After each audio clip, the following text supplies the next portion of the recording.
বিতর্ক পিছু ছাড়ছে না রাজধানীর ইডেন মহিলা কলেজ শাখা ছাত্রলীগের সভাপতি তামান্না জেসমিন রিভার। বেপরোয়া আচরণ ও ছাত্রীদের নির্যাতনের পর এবার তার বিরুদ্ধে আবাসিক হলের রুম দখল করে সিট ভাড়া দেওয়ার অভিযোগ উঠেছে। ৬টি হলের মোট ৩৮টি কক্ষ বর্তমানে রিভার দখলে।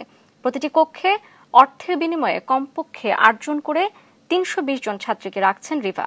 বিনিময়ে প্রতি মাসে মাথাপিছু সর্বনিম্ন ২,০০০ টাকা করে আদায় করেন তিনি। শুধু সিট ভাড়া থেকেই রিভার মাসিক আয় ৫,৭৬,০০০ টাকা। সুরুজ আহমেদের রিপোর্টে বিস্তারিত। সম্মেলনের প্রায় ৩ বছর পর গত ১৩ই মে ইডেন মহিলা কলেজ ছাত্রলীগের কমিটি ঘোষণা করা হয়। তামান্না জেসমিন রিভাকে সভাপতি করে কমিটি ঘোষণা করে কেন্দ্রীয় ছাত্রলীগ।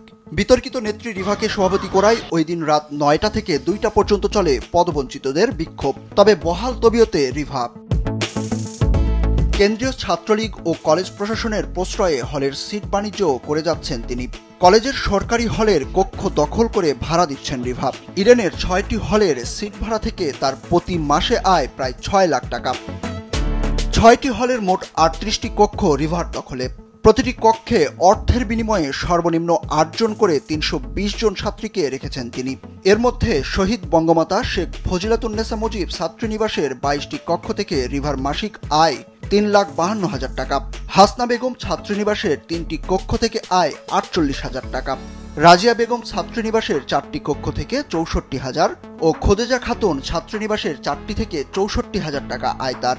এছাড়াও জেবুন্নেসা ছাত্রীনিবাসের 2টি কক্ষ থেকে ৩২,০০০ ও হজরত আয়েশা সিদ্দিকা ছাত্রীনিবাসের 1টি কক্ষ থেকে প্রতি মাসে রিভা পান ১৬,০০০ টাকা। রিভার এই সিট বাণিজ্যে প্রত্যেক সিটের বিপরীতে দিতে হয় সর্বনিম্ন ২,০০০ টাকা।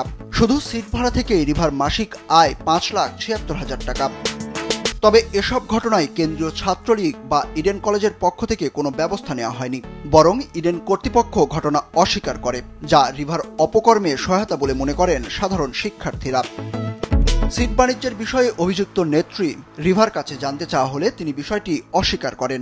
বলেন এসবের কোনো কিছুর সঙ্গে তিনি জড়িত নন। এগুলো সব প্রশাসনের পদক্ষেপে, ঠিক আছে, আমাদের প্রশাসনের মাধ্যমে ব্যাংকার্স করে আমার লিখিত থাকতে হয়।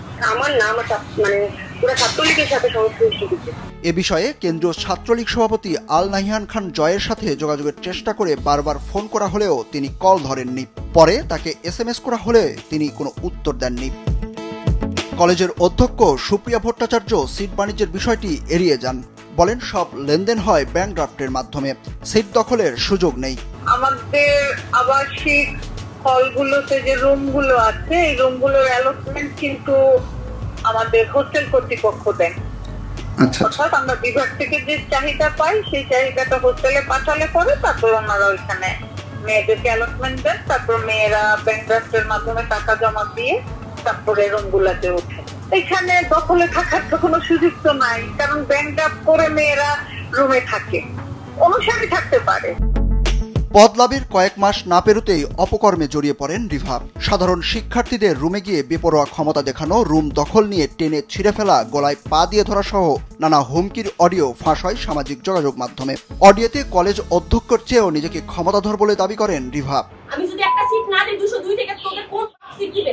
ম্যাডামরা দিবে? ক্ষমতা আছে ম্যাডামদের? ম্যাডামদের ক্ষমতা আছে আমার রুম থেকে একটা মেয়েকে বাইরে বের করার? ইডেন কলেজের প্রিন্সিপালেরও ক্ষমতা নেই রুম থেকে বাইরে বের করার। তবে অডিও ভাইরালের পর দোষ স্বীকার করে ক্ষমা চেয়ে সামাজিক যোগাযোগ মাধ্যম ফেসবুকে স্ট্যাটাস দেন তিনি। কিন্তু ক্ষমা চাওয়ার পরও শোধরাননি রিভা। অডিও ফাঁসের সঙ্গে জড়িত থাকার স্বীকারোক্তি আদায় করতে 2 ছাত্রীকে 6 ঘন্টা আটকে রেখে নির্যাতন করেন। এ সময় তাদের বিবস্ত্র ভিডিও করে তা ভাইরাল করে দেওয়ারও হুমকি দেন রিভা। আমার কাগজে লিখে দিছে যে এটা পড়, তারপরে পড়ার পর আমি এটা পড়ছি আর ওনারা রেকর্ড করছে। আর ওনার রেকর্ড করার পর আরও অনেক কিছু বলছে যে আমি যদি এগুলো না বলি তাহলে উল্লঙ্ঘ করে ভিডিও করে ভাইরাল করে দেব। আর নিজে আমি বাঁচতে মিমাপুর বিরুদ্ধে কথা বলছি আর কথা বলতে বাধ্য হয়েছি। কবে থামবে তামান্না জেসমিন রিভার এমন কর্মকাণ্ড? নিশ্চিন্তে সাধারণ শিক্ষার্থীরা চালিয়ে যেতে পারবেন তাদের পড়ালেখা। সাধারণ শিক্ষার্থীরা চান রাজনীতি থাকুক, তবে শিক্ষার পরিবেশ নষ্ট করে নয়। সুরুজ আহমেদ, দেশ টিভি, ঢাকা।